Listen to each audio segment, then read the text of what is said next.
Károly vagyok, 16 éves, még szűz, de éhes. Fiatal vagyok, de nagyon bátor, csak úgy hívnak, hogy maszturbátor.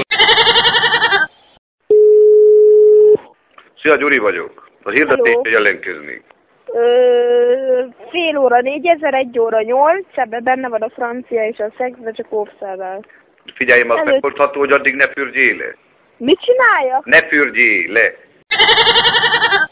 Nem kell más, úgy csókolnám a szádat, letépném az összes ruhádat. Te tudod, mit kell tenni medvetámadás esetén? Tetesd magadat halotnak. Na jó, de hogyan? Honnan szerzek koporsót meg öltönyt az erdőben? Nem annyira, csak ne vegyél levegőt. És hogyha állva nem veszek levegőt, akkor szerinted elhiszi, hogy halott vagyok? Más nincs? Vagy próbálj nagyobbnak tűnni és csinálj zajt.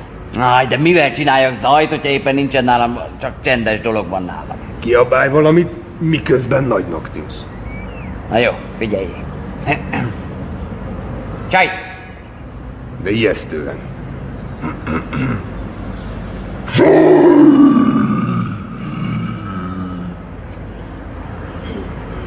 Azt a rohadt, ez tényleg működik.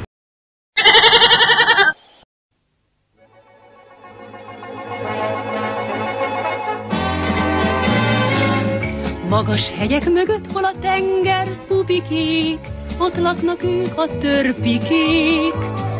Hatalmas fák között kombaházakban lakunk, és mindig vidámak vagyunk. De a törpök élete nem csak játék és mese. Hallottál már a gonoszról, a csúf, kopasz, hókusz-pókról? Szegény hókusz mindig mellé fog, aztán persze behálok benneteket, és törpörköltet csinálok belőle. Nótatta törpapa, hamit répi törpilla, ügyi tuli-fuli okoska.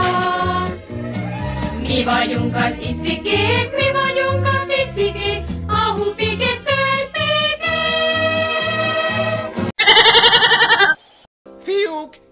Fiúk, nem láttátok a péniszemet? Mi van? A péniszem elszabadult. Ha látjátok, cserkészétek be egy kis sajttal. Ettől megfájdult a fejem.